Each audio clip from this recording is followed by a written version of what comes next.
bienvenida al economista Pablo Dávalos, analista económico.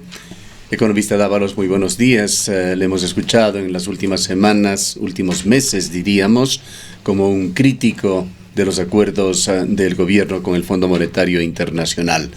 La toma de decisiones se habría dado ya, el conocimiento de las mismas por parte de la Asamblea y también paralelamente por parte de los ecuatorianos es inminente, de acuerdo con lo que usted sabe, con lo que se ha divulgado. ¿Cuál es su criterio sobre lo que se viene en materia de economía?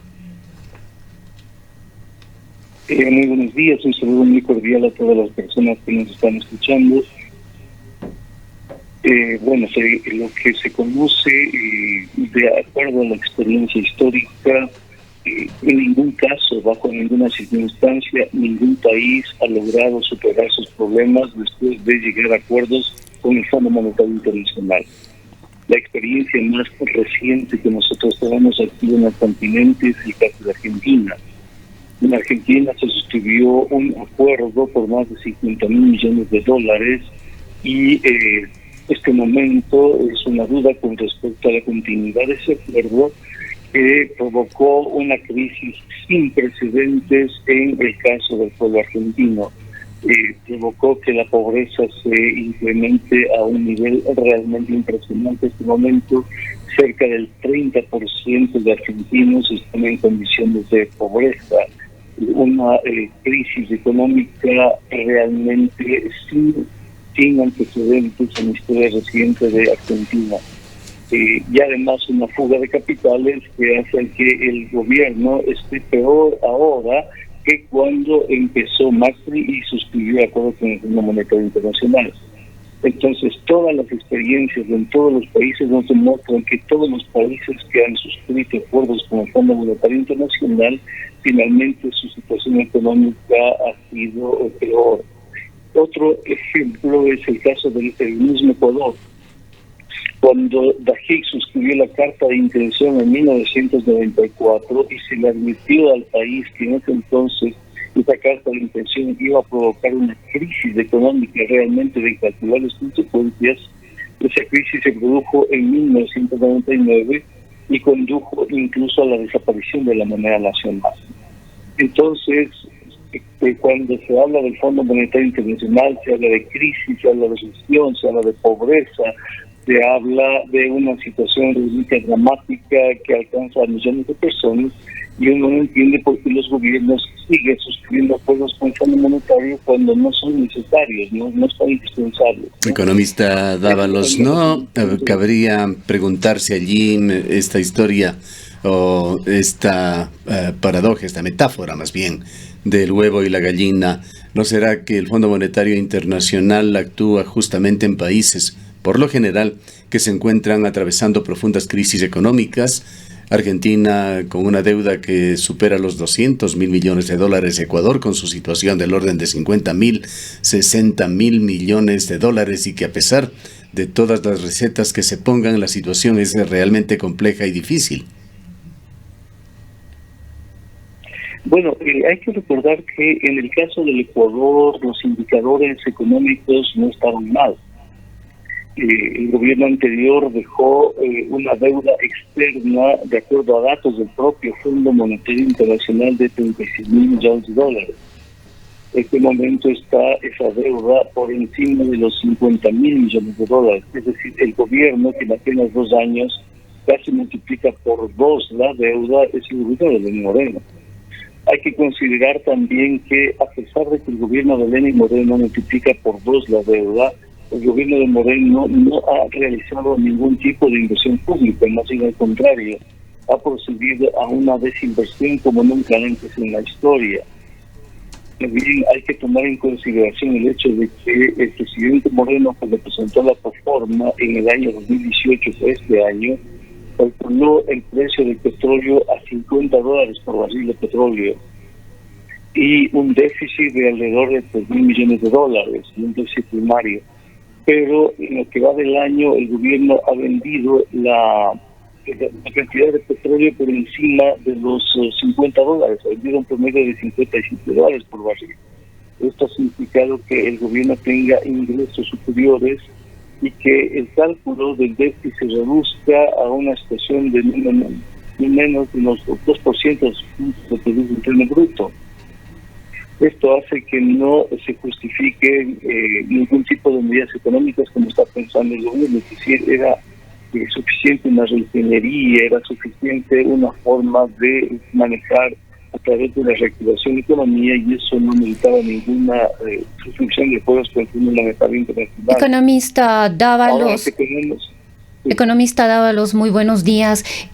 Muchas personas han advertido que la situación que se vendría luego de este paquetazo, como se lo ha denominado, que estaría todavía en ciernes, digamos, por llegar a la Asamblea Nacional, podría colocarle al país en una situación similar, como usted manifestó, lo que ocurrió en el año 99, una de las peores crisis que vivió el país. La situación económica actual del país y lo que se vendría realmente podría llevarle al Ecuador a una situación similar a la del 99. La moneda desapareció, el Zúcar desapareció, sin embargo, ahora el dólar le ha dado otras perspectivas al país y otras condiciones. Es lo que hemos manifestado en múltiples ocasiones, el hecho de que las medidas económicas que están en la carta de intención le hacen muchísimo daño a la dolarización. Es decir, la dolarización va a ser muy difícil que se sostenga con las propuestas económicas que están en la carta de intención. Por ejemplo, la propuesta de independencia del Banco Central. Es una propuesta que no sirve en dolarización porque el Banco Central no emite moneda, y en el momento en que se le desarticula al Banco Central del Ministerio de Finanzas, se debilita la capacidad institucional de sostener la dolarización. Por ejemplo, la eliminación de los coeficientes de liquidez, que son los que sostienen la dolarización. El momento en que se los disminuye, eso los elimina, esto también atenta a la dolarización. O el impuesto a la salida de divisas, la propuesta de eliminar ese impuesto provoca fuga de capitales. Este momento sí se quiere a la posibilidad de dejarles libres el hecho de que se remitan al exterior flujos de capital. Tenemos ya 16.000 millones de fuga de capitales en lo que va de este año. Imaginémonos si se elimina el impuesto a la salida de divisas. Entonces es absolutamente real. El modelo con esta carta de intención le va a someter al país a un estrés, una crisis probablemente muy parecida, peor, la de 1999. Por eso los políticos que están en la Asamblea deben considerar que cualquier decisión que ellos adopten, que ellos tienen, va a tener profundas consecuencias para la economía del país. Economista, en 1996. Economista Dávalos, sí, la pregunta es qué camino debería seguir Ecuador. En los casos recientes de países que han llegado a estos puntos de profundas crisis económicas, una de las excepciones en el mundo en cuanto a cómo se ha solucionado resultó ser Portugal.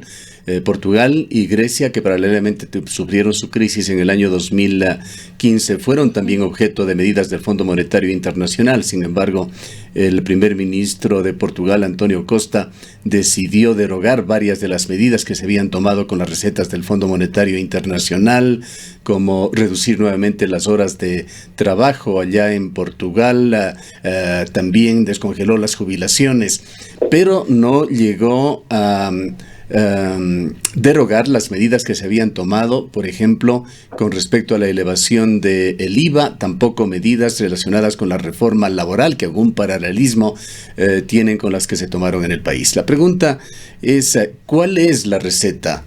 ¿Cuáles son los pasos correctos para que Ecuador pueda enfrentar de mejor manera esta crisis? En este momento necesitamos una política de reactivación económica. También necesitamos una política de liquidez que fortalezca el sistema de dolarización de la economía. Para reactivar la economía necesitaríamos, en vez de subir el IVA, necesitamos bajar el IVA. Porque toda reactivación de la economía siempre se produce desde el lado de la demanda, no desde la oferta. Es decir, los empresarios pueden tener las mejores condiciones de producir, pero si no va nadie absolutamente a sus relaciones a demandar las mercancías que producen, no pasa nada en la economía.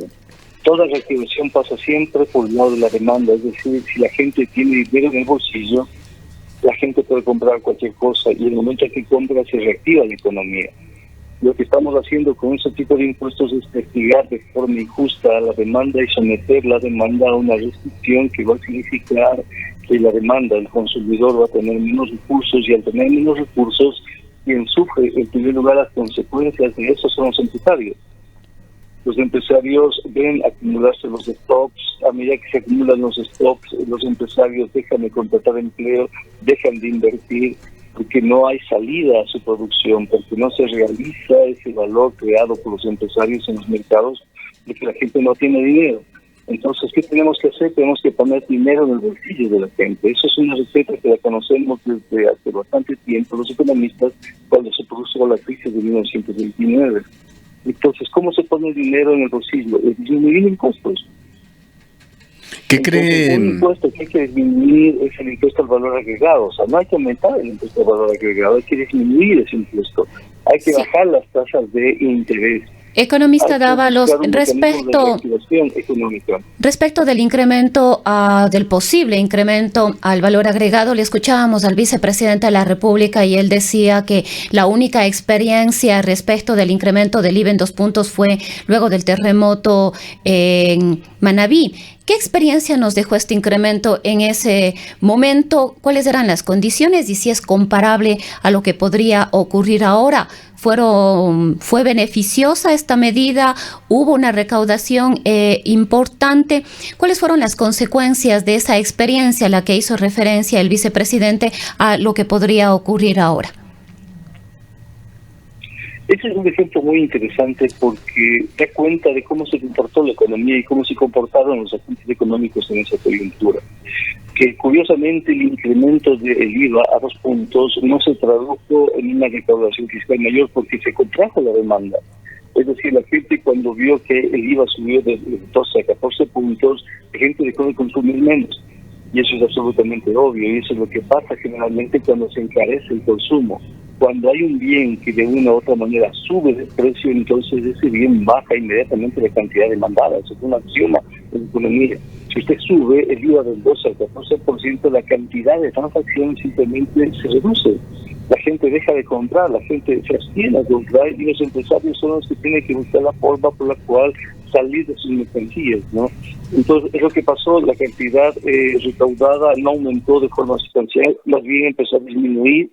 Poco a poco la economía se fue acostumbrando al 14% hasta que los actores económicos sabían que se iba a regresar al 12% y produjeron decisiones en función de ese 12%, no del 14%, ¿no? Entonces, lo que es interesante también es el hecho de que conforme se iba recaudando, el Estado, al ver que el IVA no le estaba dando resultados, empezó a recaudar más en el impuesto a la renta.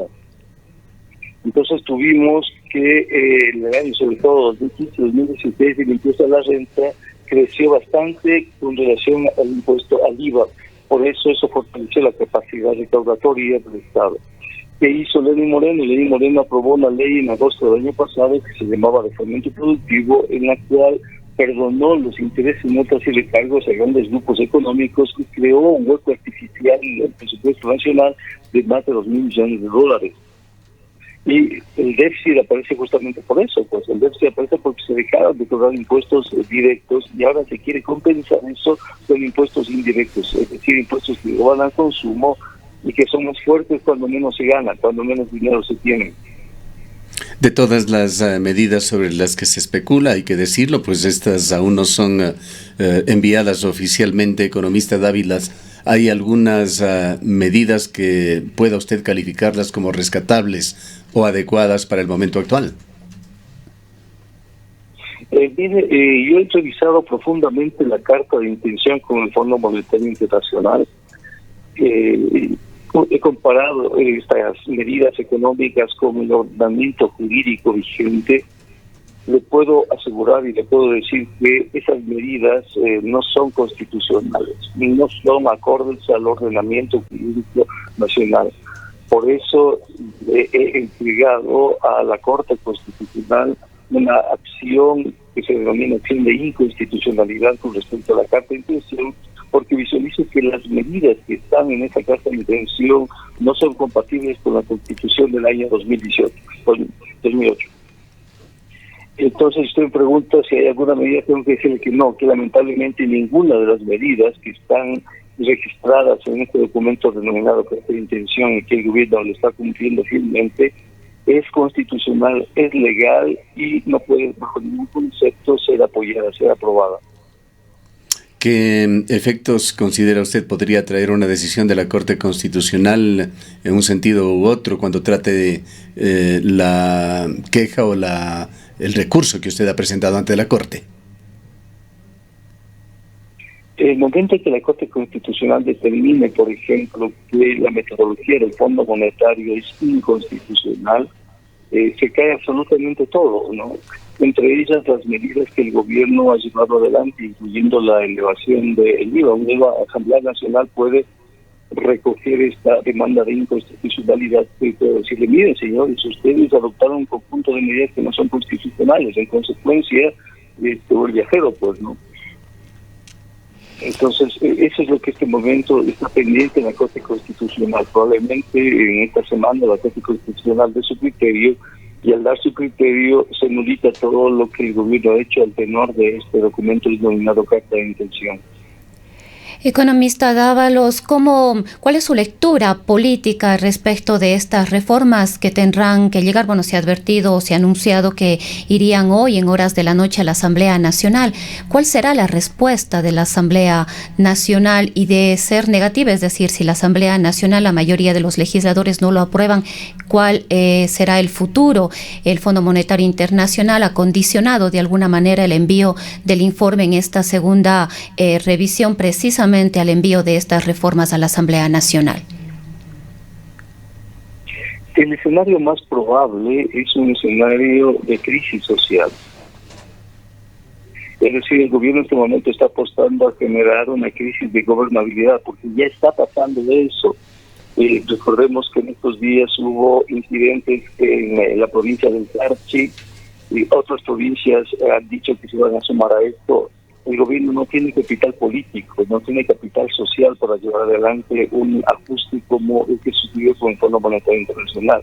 El escenario más probable es un escenario de crisis política, un escenario de movilización social, y es un escenario en el cual los partidos políticos no quieren jugarse a favor del régimen. Es decir, cualquier partido político que se juegue por las reformas que el régimen está proponiendo políticamente ve muy restringidas sus posibilidades electorales para el siguiente año. Recordemos que el siguiente año ya es un año preelectoral, ¿no?